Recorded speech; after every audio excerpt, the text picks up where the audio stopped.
Şimdi günümüzde sosyal ortamlar artık hayatımızın vazgeçilmez bir parçası haline gelmiştir. Bunu biliyoruz. Öyle ki çocuklarımız eğitim ortamlarından önce bu sosyal medya platformlarında ve bu oyunlarda zaman geçirmeye başlıyorlar. Şimdi sanal ortamlarda çocuklarımız özellikle zamanlarını oyunlarda, oyun platformları üzerinden geçiriyorlar ve çocuklarımız bu oyun platformlarına isteyerek, yani kendi istekleriyle katılıyorlar. Bu oyun platformlarında çocuklarımıza bir takım adımlar, bir takım etkinlikler yaptırılıyor. Çocuklar bu etkinlikleri yaparken, bunları gerçekleştirirken, bunların kendi kişisel gelişimleri üzerindeki etkileri ileriki safhada bayağı öne çıkıyor. Tabii ki çocuklarımızın sanal ortamda bekleyen oyunların içinde oyun oynarken birçok tehlike bulunmaktadır. Şimdi bunların başında ise oyunların içinde gizlenmiş olan cinsel ve şiddet içerik barındıran görsel ve işitsel mesajlardır. Oyun içerikli platformları incelediğimizde çocuklar bu platformlara çok kolay bir şekilde ulaşabiliyorlar.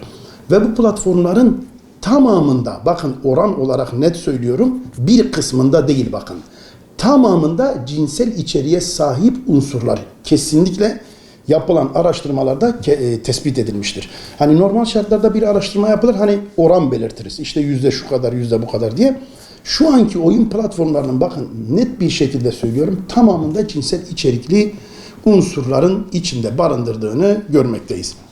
Şimdi Türkiye'de bazı araştırmalar yapılıyor. 9 ve 16 yaşındaki bu platformlara takılan çocukların %20'sine yakınına bu platformlar üzerinden cinsel içerikli mesajlar gönderildiği, %7'sinin ise kendisinin cinsel içerikli mesajları bir başkasına gönderdiğini biliyoruz. Şimdi bir de bunun yanında cinsellikten bağımsız bir de şiddet unsuru var.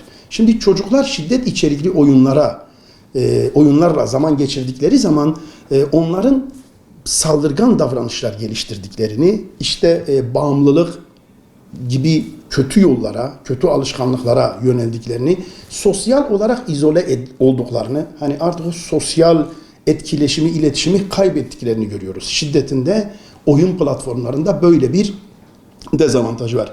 Şimdi interneti kullanan çocukların sadece %37'si aile koruma filtresi veya çocuk koruma paketi adı altında servis sağlayıcıların sağlamış olduğu bir güvenlik kalkanını kullanıyor.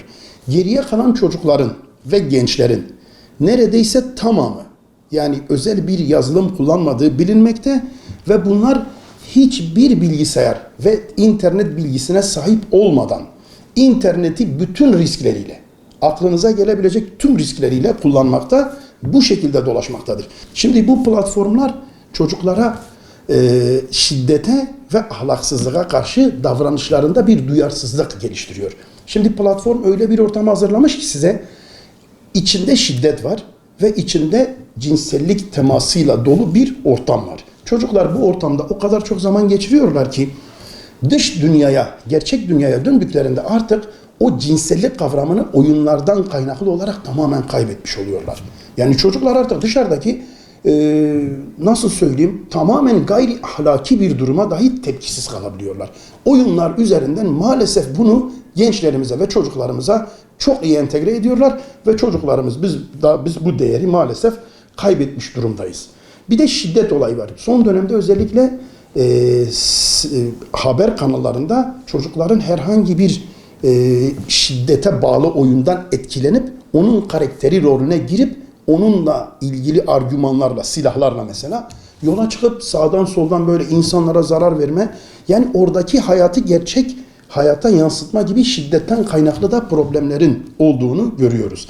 İkinci önemli konu ise ahlaki gelişime vermiş olduğu zarar. Çocuklar ve gençlerin ahlaki şekillenirken oyunlardaki cinsellik ve ahlaksız davranışlar çocukları süreçte olumsuz etkiliyor. Öyle ki çocuklar artık doğruyu ve yanlışı ayırt edemiyor. Yani çocuklar ahlaki boyutta o kadar etkileniyorlar ki oyunlardan. Şimdi oyunun içinde öyle bir aşama var ki bildiğiniz tamam herhangi bir nahoş bir ortam, ismini dahi söylemek istemedim, bir ortamın birebir modülünü oyuna gömmüşler. Çocuk bu oyunu oynadığı zaman dışarı çıkınca bu hareketleri yapan insanları görünce bunun yanlış mı doğru mu olduğu bilgisini dahi artık şekillendiremiyor. Ahlaki bir yozlaşmaya doğru çocukları götürüyor. Üçüncüsü psikolojik etkileri. Zaten oyunların sosyal platformlar üzerindeki oyunların, tabi bu şimdi sosyal platformlar hep oyun diyoruz ama oyunlar zaten çoğu büyük bir sosyal platformun altında oynanıyor. Bir Instagram'ın altında da var, Facebook'un, yani artık isim de zikredebilirim. Birçok hani büyük sosyal platformun içinde biliyorsunuz oyunlar var yani. Adamlar o oyunlar üzerinden çok büyük meblağlar, çok büyük miktarda paralar kazanıyorlar. Hatta dünya rekoru kırmış platformlarımız var. Yani bu oyun argümanları satarak oyunun ne bileyim hani bir nesnesi olur ya da bir hediyesi olur. Dünyada 60 milyon bir saat içinde satmış web sayfaları var. Düşünün yani siz 60 milyon bir ürünü satmak neredeyse Türkiye nüfusu kadar bir siparişi bir anda bir saatte vermek gibi bir rakamı bir oyun platformu diyelim ki mesela bir kalp satıyor ya da bir oyunla ilgili bir ürün satıyor. Bu ürünü 60 milyon bir saat içinde tüketebilecek kadar hızlı bir teknolojiyi, bir altyapıyı barındırıyor kendi içinde. Şimdi bunların zaten psikolojik etkileri ileride çok ötelerde. Şimdi çocuk o oyuna o kadar gömülüyor ki çocukta bir travma hali, bir korku, bir kaygı bozukluğu ilerleyen süreçte çocukta gözükmeye başlıyor ve çocuk artık psikolojik olarak bu ruh haline bürünmeye başlıyor. Bir de bağımlılık ve sosyal izolasyondan bahsettik. Çocukların biliyorsunuz oyunlara karşı iyi bir bağımlılığı var. Çocuklar bir süre sonra maalesef oyun bağımlısı, sosyal medya bağımlısı bireyler haline geliyorlar. Bu da onların gerçek dünyada olan iletişimlerini, o etkileşimlerini maalesef sınırlıyor. Bir süre sonra çocuklar sosyal medyadan, sosyal ortamdan izole oldukları için genel başarılarını kaybediyorlar. Aileleriyle problem yaşama yoluna gitmeye başlıyor. Bu da çocuğun aileyle yaşadığı problemden kaynaklı belli bir sürecin ötesinde çocuğun ailenin elinden çıkması ve hiç istenmeyen sonuçlara doğru bir ortamın oluşmasına neden oluyor. Oyun platformlarında genel olarak bu cinsel ve şiddet içerikli unsurlar bilinçli olarak gizleniyor. Yani ebeveynlerin, öğretmenlerin, yetkililerin bunu fark etmemesi için bunlar kapsülleniyor, engelleniyor. Yani ben çocuğumun hangi oyunu oynadığını görebilmem için masumane bir karakteri gayri ahlaki bir şekilde öyle bir tasarlıyorlar ki ben baktığım zaman ben bunun o olabileceğine ihtimal vermiyorum. Hani diyorum ki çocuk böyle küçük bir şekil yapmışlar ama adamlar ona öyle cinsel objeleri gömüyorlar ki veliler, öğretmenler, ebeveynler bunu fark etmesin, bununla ilgili önlem alıp çocuklarının önünü kesmesin. Şimdi bu sürecin gençler açısından risklerini bu şekilde sıralayabiliriz.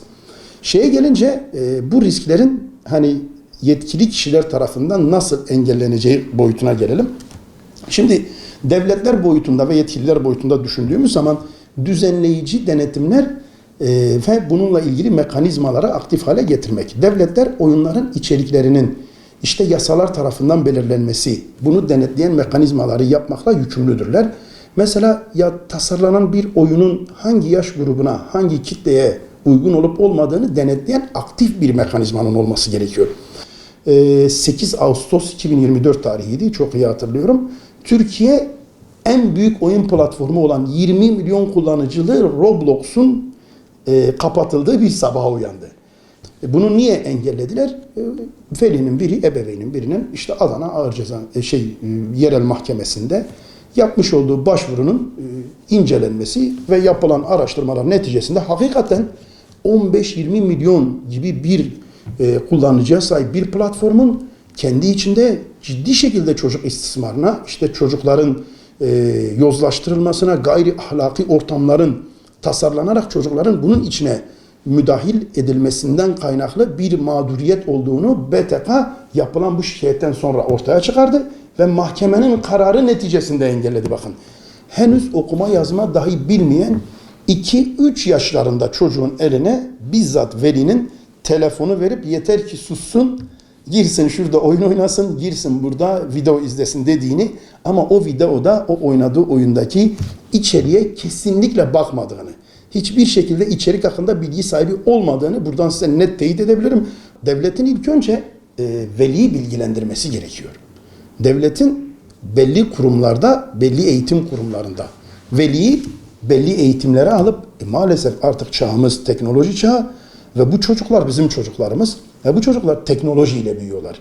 Ebeveynlerin teknolojik olarak yeterliliğinin ilk önce devlet tarafından sağlanması lazım. Ebeveynin sorumluluğunu devletin vermiş olduğu eğitime göre şekillendirmesi lazım. Ne yapacak devlet? Mesela kamu spotları yapacak, kampanyalar yapacak. Velileri belli dönemlerde eğitime alacak, çağıracak. Yani bir şekilde sürece bunları dahil edecek. Bizim velilerimiz bu konuda çok pasif, ebeveynlerimiz çok pasif. Hani sürece dahil olmaktan çok gerideler. Yani ben dediğim gibi hani zaten çok da süreçten anlamıyorum. Teknoloji özürlüyüm, klasik cümleler. İşte gelsem de bir şey anlamam, çocuğun ne yaptığına müdahale, hani yaptıklarına müdahale edemem gibi bir ön yargıyla olaya baktıkları için devletin bu konuda ilk önce veliyi eğitmesi lazım. Yani ebeveyni eğitmesi lazım. Ebeveynin ne olduğunu bilmesi lazım.